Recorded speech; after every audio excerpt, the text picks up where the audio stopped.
એક બહુ મોટા પંડિત હતા જેનું નામ હતું ઘટ સરસ્વતી. મને આ પ્રસંગ ખૂબ ગમે છે કારણ કે આ પ્રસંગના અંદર એ વખતે શ્રી મહાપ્રભુજીએ એક બહુ મોટો ચમત્કારનું સર્જન કરેલું. આ ઘટ સરસ્વતી એને સરસ્વતીનું આરાધન કરીને સરસ્વતીજી પાસેથી એટલી બધી સિદ્ધિઓ પ્રાપ્ત કરેલી કે સરસ્વતીજીને પોતાના વશમાં કરી લીધેલા. અને એને વરદાન માંગેલું કે હે સરસ્વતી દેવી, તમે મારા ઘડામાં સાક્ષાત બિરાજમાન થઈને રહેજો. સરસ્વતીજી એના ઘડામાં સાક્ષાત બિરાજમાન થઈને રહેતી. અનેક પંડિતો સાથે એનું શાસ્ત્રાર્થ થાય અને અંતમાં જ્યારે પેલા પંડિત પૂછે કે આનો પ્રમાણ શું છે, ત્યારે સરસ્વતીજી એક ઘટના અંદરથી પ્રગટ થાય અને સરસ્વતી કે ભાઈ આ ઘટ સરસ્વતી જે કે છે એ સાચું છે. પછી કોણ દલીલ કરે ને? जिसने साक्षात सरस्वती जी को अपने वश में कर लिया हो वो व्यक्ति को शास्त्रार्थ के अंदर किसकी हराने की उसके अंदर काबिलियत है. एक बार महाप्रभु जी નું આ ઘટ સરસ્વતી સાથેનો મેળાપ થયો છે અને જ્યારે શ્રી મહાપ્રભુજીનું આ ઘટ સરસ્વતી સાથે મેળાપ થયું, ખૂબ શાસ્ત્રાર્થ ચાલ્યો. પછી મહાપ્રભુજી આ સરસ્વતીને પૂછ્યું, ઘટ સરસ્વતીને, કે આનું શું પ્રમાણ છે? ત્યારે ઘટ સરસ્વતીએ પોતાના ઘડામાંથી સરસ્વતીજીને પ્રગટ કર્યા છે અને સરસ્વતીજીને વિનંતી કરી કે આપ આ મારી વાતનું સમર્થન આપો. ત્યારે સરસ્વતીજી પ્રગટ થઈને બોલ્યા, અરે મૂર્ખ, તું જેના સામે બેઠો છે તને ખબર છે કોણ છે? જે વલ્લભાચાર્યજી મહાપ્રભુજીના સામે બેસીને તું શાસ્ત્રાર્થ કરી રહ્યો છે એ મહાપ્રભુજી બીજા કોઈ નથી, એ સાક્ષાત વાણીના પતિ છે, એ સાક્ષાત વાકપતિ છે. અરે મારાથી પણ વધારે જ્ઞાન એમના અંદર છે. હું પોતે એમને વંદન કરું છું, એમના સામે હું કઈ તને સમર્થન આપી શકતી નથી. એ તો મેરે સે ભી ઉપરી હૈ. સાક્ષાત વિદ્યાની જનની સરસ્વતી એ વખતે શ્રી મહાપ્રભુજીને વંદન કરે છે કે વાક પતયે નમઃ. વાણીના પતિ છે શ્રી મહાપ્રભુજી, સાક્ષાત અગ્નિનું અવતાર છે ને. આ વાણી ક્યાંથી નીકળે છે? આપણા મોઢાના અંદર જે અગ્નિ છે એ અગ્નિમાંથી આ વાણી પ્રગટ થાય છે. આ તો સાક્ષાત વાકપતિ છે અને આ વાકપતિને હું કેવલ વંદન કરી શકું છું, એમના સામે કોઈ દલીલ હું કરી શકતી નથી. વાક પતયે નમઃ, વાક પતયે નમઃ, વાક પતયે નમઃ. આ વાણીના પતિને હું વંદન કરું છું. आइए 2 मिनट हम भी हमारे गुरु श्री वल्लभाचार्य जी महाप्रभु जी को भाव से वंदन करके 2 मिनट उस ध्यान के अंदर खोने का प्रयत्न करें. महाप्रभु जी નું સ્મરણ કરીએ કે એમની કૃપાથી આ શ્રીનાથ ચરિત્રના એ દિવ્ય અંશ આપણા હૃદયના અંદર દ્રઢ થતા જાય. 2 मिनट भाव से वाक पतये नमः का हम ध्यान करेंगे और उस ध्यान के अंदर एक जगह पर अपने चित्त को एकाग्र करते हुए आंख बंद करके श्री महाप्रभु जी નું ધ્યાન કરશું. જો ધ્યાન ત્યાં સુધી થતું નથી જ્યાં સુધી વ્યક્તિ ઈચ્છતો નથી.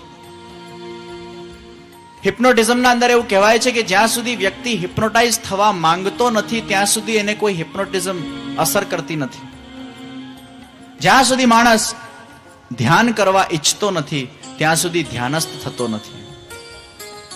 2 मिनट सब लोग आंख बंद करके श्री महाप्रभु जी का ध्यान करते हुए उनके चरणों में विनती करें कि श्रीनाथ जी के वो चरित्र हमारे हृदय के अंदर सदैव दृढ़ बन के रहे. आइए 2 मिनट બધા જ આંખ બંધ કરીને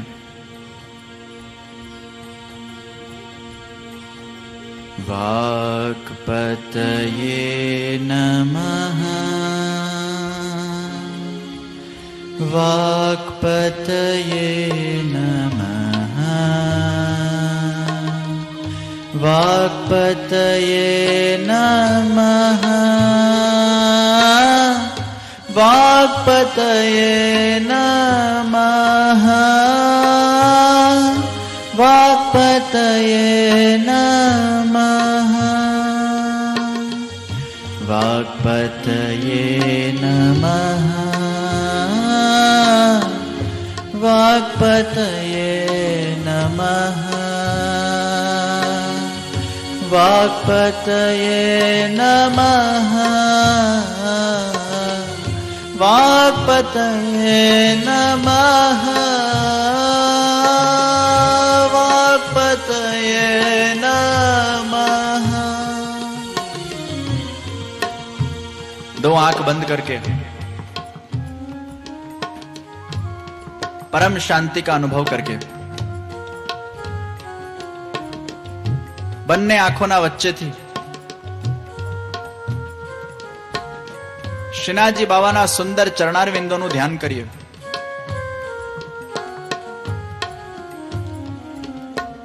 શ્રીનાથજી બાવાના એ સુંદર ચરણારવિંદનું દર્શન કરીને આપણે ધન્ય થયા છે. अनुभव करो वो कोमल चरणारविंदों का. બંને ચરણારવિંદોના વચ્ચે આપણું મસ્તક મૂકવાનો પ્રયત્ન કરીએ.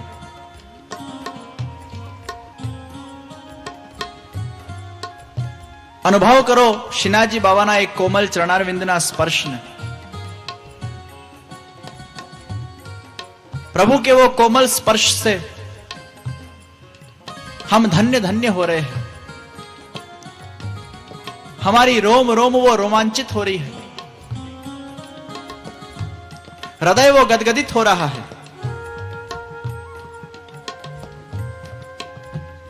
एक परम शांति नो अनुभव થઈ રહ્યો છે. શ્રીનાથજી બાવાના બંને ચરણારવિંદો ના વચ્ચે આપણું માથું છે. આપણા હૃદયમાંથી બધા જ વિકારો એ દૂર થઈ રહ્યા છે. हृदय धीरे धीरे शांत बनी રહ્યું છે. अनुभव करो श्रीनाथजी बाबा के उस स्पर्श को. धीरे धीरे ऊपर चलो. श्रीनाथजी बाबाના હૃદય કમળનું ધ્યાન કરો. શ્રીનાથજી બાબાના હૃદયના અંદર જગતગુરુ શ્રી વલ્લભાચાર્યજી મહાપ્રભુજી साक्षात विराजमान છે. આપણા ગુરુનું ધ્યાન કરીએ. શ્રી મહાપ્રભુજી બંને કમલ નયનોથી પોતાની દિવ્ય દૃષ્ટિથી આપણને નિહાળી રહ્યા છે. શ્રી મહાપ્રભુજીના હસ્ત એ સાક્ષાત આપણા મસ્તક પર છે. अनुभव करो श्री महाप्रभु जी के वो दिव्य हस्त स्पर्श का. श्री महाप्रभु जी ना आशीर्वाद प्राप्त થઈ રહ્યા છે. એ કૃપાની વર્ષા થઈ રહી છે. એ આનંદની વર્ષા થઈ રહી છે.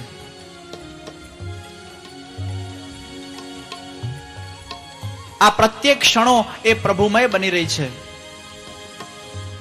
એ ગુરુ કૃપાથી આપણા હૃદયમાં એ પુષ્ટિ ભક્તિનું કમલ એ વિકસિત થઈ રહ્યું છે.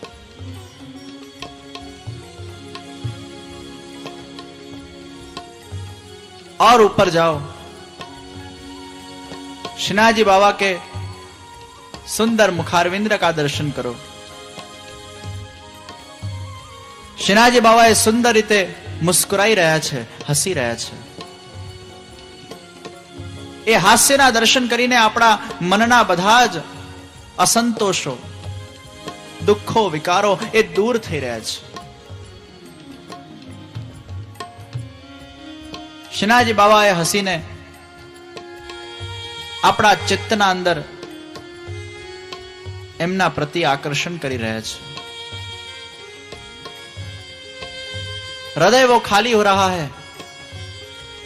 हृदय वो सात्विक हो रहा है. अनुभव करो वो परमानंद की क्षणों का, जहां केवल मैं और परमात्मा हूं और मैं और परमात्मा के सिवाय और कुछ दृष्टिमान नहीं है.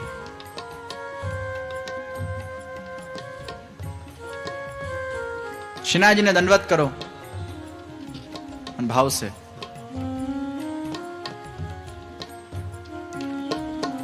વાક્પતયે નમઃ. વાક્પતયે નમઃ. સાક્ષાત સરસ્વતીજી જે શ્રી મહાપ્રભુજીને વંદન કરે છે કે આમના પાસે તો મારાથી પણ વધારે જ્ઞાન છે. વૈષ્ણવો શ્રી મહાપ્રભુજીને સાક્ષાત ઈશ્વરનું અવતાર માનીને એમના ગ્રંથોને શ્રદ્ધાથી માને એ વસ્તુ અલગ છે, પણ બુદ્ધિજીવીઓ માટે પણ આ એક બહુ મોટું પ્રમાણ છે કે મહાપ્રભુજીના જેટલા પણ ગ્રંથો છે એમાં મોહર સરસ્વતીજીએ સાક્ષાત લગાડી છે કે આ મારા પણ પતિ છે. પતિ એટલે આ મારાથી પણ મોટા છે. આજના યુવાનો જો આ વાક્પતયે નમઃ મંત્રનું અનુષ્ઠાન કરે, નિશ્ચિત એ લોકોના જીવનના અંદર એમની બુદ્ધિ તીવ્ર બનશે. આ મંત્ર એટલો બધો ઇફેક્ટિવ છે.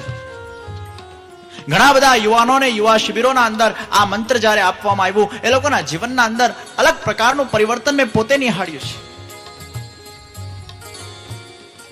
કારણ કે આજના યુવાનોને ખરેખર આ મંત્રોની આવશ્યકતા છે.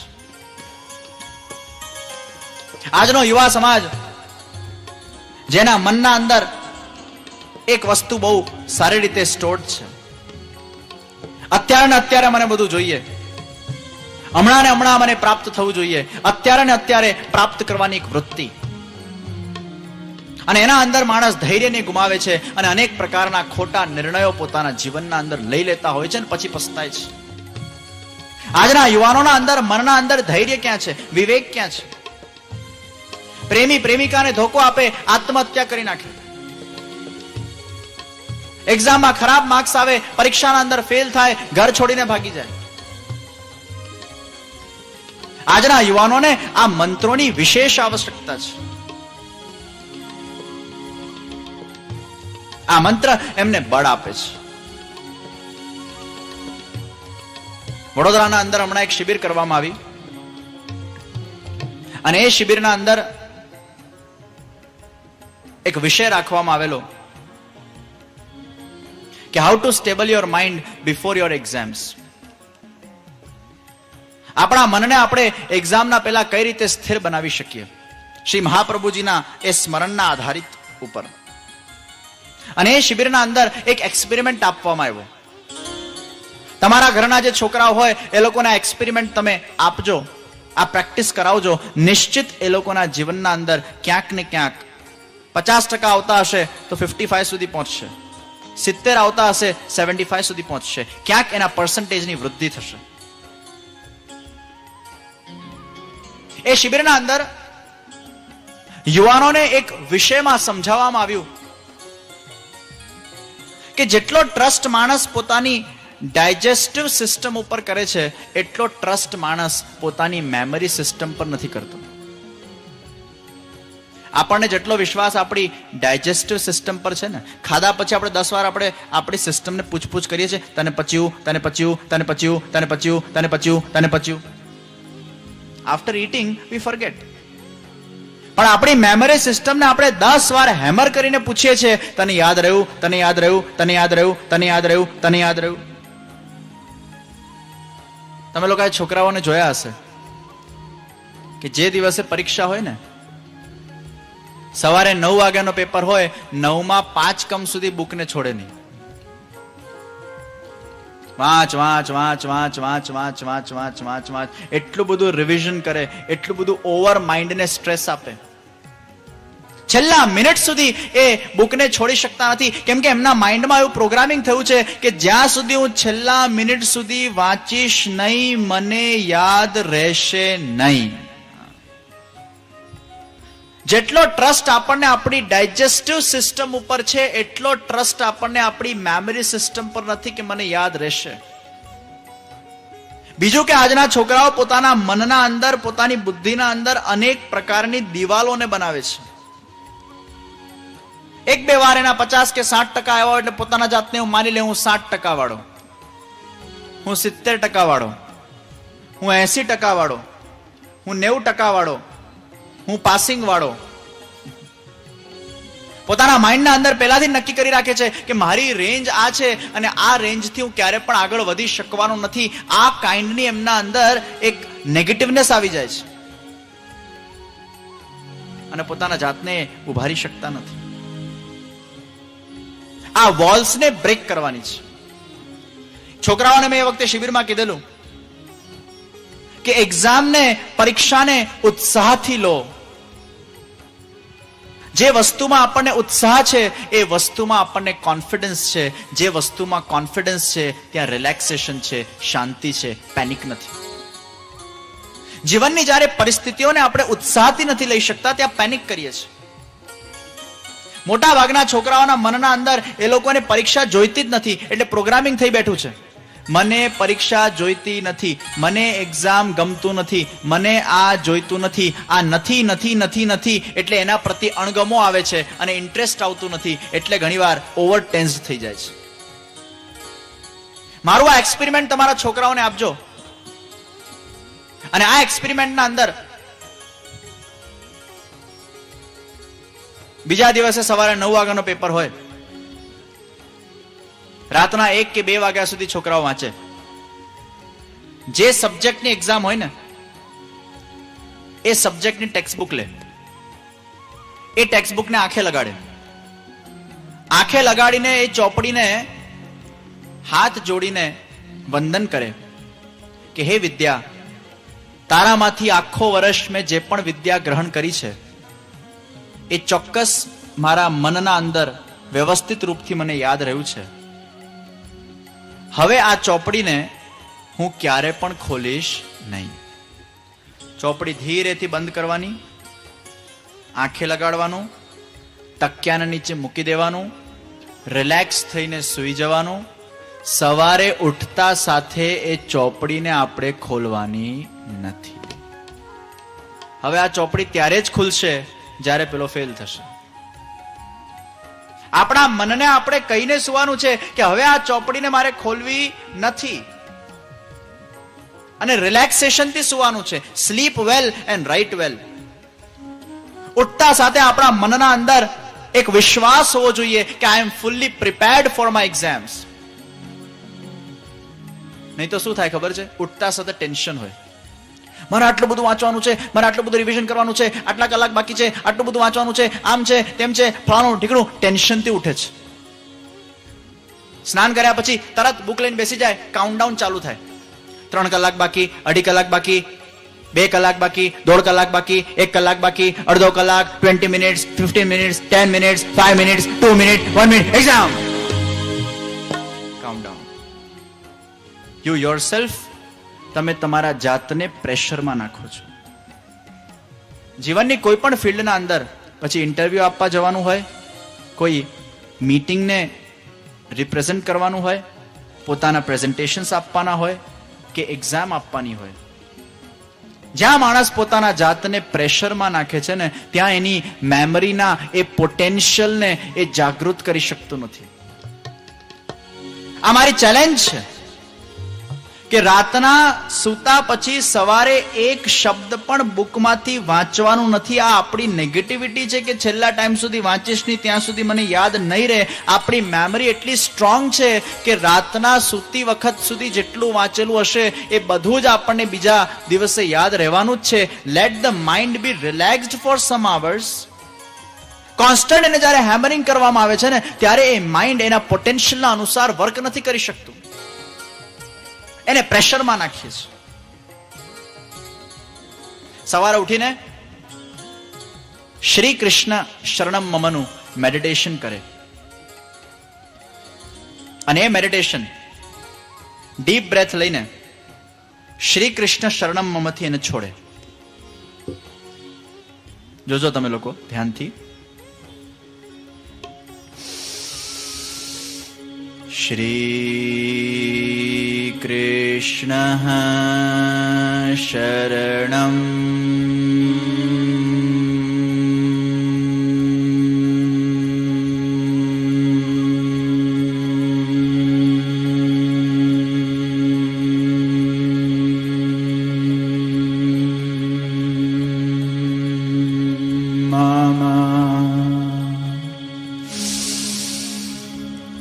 ડીપ બ્રેથ લઈને શ્રી કૃષ્ણ શરણમ ઉપર ભાર આપીને એને છોડો. 30, 40, 50, 100 વાર આને કરાવો. માઇન્ડ જ્યારે આપણો એકદમ સ્ટેબલ થઈ જાય, આંખ બંધ રાખો. બંને આંખના વચ્ચેથી એવું ફીલ કરો કે કૃષ્ણ ભગવાનના બંને આઈઝમાંથી એક પોઝિટિવ લાઇટ તમારા અંદર આવે છે. જેમ જેમ એ પોઝિટિવ લાઇટ તમારા અંદર આવી રહી છે, તેમ તેમ તમારા અંદરના બધા વિકારો એ બહાર જાય છે. વર્ડ ફોર્મના અંદર એને જુઓ. નેગેટિવિટી બહાર જાય છે, ફિયર બહાર જાય છે, ડાઉટ્સ બહાર જાય છે, અશાંતિ બહાર જાય છે. અહીંયાથી બધી સારી વસ્તુ અંદર લાવો. પોઝિટિવનેસ અંદર આવે છે, હેપીનેસ અંદર આવે છે, શાંતિ અંદર આવે છે, ઇન્ટેલિજન્સી અંદર આવે છે, કોન્ફિડન્સ અંદર આવે છે. Program your mind કે all the bad things, all the vikars are going out of me and all the good things are coming inside me. તમારા અંદર જે પણ ખરાબ આદતો છે ને, ખરાબ વૃત્તિઓ છે ને, એને રોજ સવારે મેડિટેશનના અંદર બહાર કાઢો અને સારી વસ્તુને અંદર લાવો. વચ્ચેથી શ્રીનાથજી બાબાના એ આઈઝમાંથી એક પોઝિટિવ લાઇટ આવે છે. ધીરે ધીરે એ રેઝને વધારતા જાઓ અને એ રેઝના અંદર આખા ડૂબવાનો પ્રયત્ન કરો અને ફીલ કરો કે મારા અંદર એ ભગવાનમાંથી એ પોઝિટિવ એનર્જીઝ આવી ગઈ છે. Now my mind is totally stable. આ ધ્યાન કર્યા પછી વાક પતયે નમઃની એક્ઝામના દિવસે 3 માળા કરે, ઈસ્ટ ફેસિંગ, નોર્થ ફેસિંગ બેસીને. શ્રી મહાપ્રભુજીને ચિત્ર સામે રાખીને, જે સરસ્વતીના પણ પતિ છે એવા શ્રી વલ્લભનું સ્મરણ કરીએ. પછી તમને જે ગમતું હોય ને એ તમે કરો. કોઈ છોકરાને ટીવી જોવાનું ગમે છે, એને ટીવી જોડાવો. કોઈને ડાન્સ કરવાનું ગમે છે, લેટ હિમ ડાન્સ. કોઈને ચેનલ્સ જોવાનું ગમે છે, ચેનલ જોડાવો.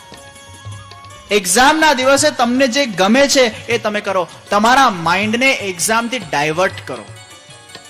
મારી આજે પરીક્ષા છે એનો મને ઉત્સાહ હોવો જોઈએ, મારી આજે પરીક્ષા છે એનો ગમ નહીં હોવો જોઈએ. જો ગમ હશે તો ટેન્શન વધશે, પ્રેશર આવશે અને તમારા એ પ્રેશર વાળા માઇન્ડના અંદર તમે ક્યારે પણ સારું પરફોર્મન્સ આપી શકતા નથી. રિલેક્સ. આ મારા પોતાના અનુભવથી તમને કહું છું કે કોઈ પણ વસ્તુનો જ્યારે તમે પ્રેશર લો છો ત્યારે તમારું માઇન્ડ એટલી સારી રીતે રિએક્ટ કરી શકતું નથી એના પોટેન્શિયલ અનુસાર. Trust your own memory. આપણા બધાના અંદર એ તાકાત છે કે આપણે દરેક વસ્તુને પામી શકીએ છીએ. Nothing is impossible. 3 વસ્તુને જો પ્રત્યેક યુવાન પોતાના મનના અંદર જાગૃત કરીને રાખે ને કે આ દુનિયાના અંદર અશક્ય કંઈ જ નથી. અસફળતાનો સ્વીકાર અને ભગવાન ઉપરનો પૂર્ણ વિશ્વાસ, આ 3 તત્વ જ્યારે વ્યક્તિ પોતાના અંદર જાગૃત કરે છે એ ક્યારે પણ પોતાના જીવનના અંદર અસફળ થતો નથી. એક બહુ મોટા વ્યાપારી હતા, બહુ કરોડાધિપતિ હતા, પણ એમના જીવનમાં એક એવું ઇન્સિડન્સ થયું કે કરોડપતિમાંથી રોડપતિ બન્યા. 10 વર્ષ અથાગ મહેનત કરીને એમને પોતાના જાતને ફરી ઉજાગર કરીને એનાથી પણ વધારે પૈસા કમાયા અને અબજોપતિ થયા. બધા ન્યૂઝ ચેનલ્સ વાળા એમને પૂછવા ગયા કે તમે જ્યારે કરોડપતિમાંથી રોડપતિ થયા ત્યારે તમારી મનની વ્યવસ્થા શું હતી? પેલા ભાઈએ બહુ સરસ વાત કરી કે ચોક્કસ મારા સંજોગોના અનુસાર, મારી પરિસ્થિતિના અનુસાર મને અસફળતા મળી હતી, પણ મેં મારા જાતને ક્યારે પણ અસફળ માન્યો નહોતો. જીવનમાં સંજોગોના અનુસાર, પરિસ્થિતિના અનુસાર અસફળતા મળે એ વસ્તુ અલગ છે, પણ પોતાના જાતને અસફળ માનવું એ નકારાત્મકતા છે. અસફળતામાં પણ ફળ છે અને સફળતામાં પણ ફળ છે. જે અસફળતાનો સ્વીકાર કરી શકે છે એ જ વ્યક્તિ સફળ થઈ શકે છે. સફળ માણસે પોતાના જીવનના અંદર અનેક પ્રકારની મુશ્કેલીઓનો સામનો કરેલો છે. અમેરિકાના રાષ્ટ્રપતિ અબ્રાહમ લિંકન 17 વાર રાષ્ટ્રપતિનો ચુનાવ હાર્યા પછી 18મી વારમાં જીત્યા, તો 17 વાર હારતી વખતે એમની મેન્ટલ સ્ટેટસ શું હશે કોઈએ વિચાર્યું હશે? कॉन्फिडेंस चाहिए, मनोबल चाहिए, चैलेंजेस को स्वीकार करने की ताकत चाहिए, भगवान पर भरोसा चाहिए, और असफलता में कभी भी अपने आप को असफल नहीं मानने की भावना चाहिए, तब व्यक्ति सुरखुरु होता है अनेक ठोकरें खाने के बाद। क्षमा परवाने को जलना सिखाती है, शाम सूरज को ढलना सिखाती है, गिरने वाले को टोकना मत दोस्तों, ठोकरे इंसान को चलना सिखाती है। आ जेटली फेलियर रूपी ठोकरो माणसने वागे છે એટલો વ્યક્તિ વધારે ને વધારે પરિપક્વ બને છે। जिंदगी की यही રીત है, हार के बाद ही जीत है। પોતાના જાતને હારેલો માનવો એ વ્યક્તિ ક્યારે પણ પોતાના જાતને જીતાડી શકતો નથી।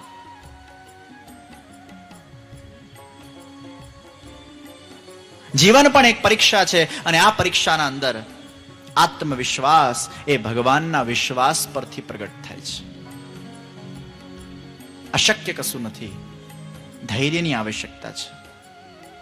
વાક પતયે નમઃ આ મંત્રનું અનુષ્ઠાન તમારા છોકરાઓ પાસે કરાવો।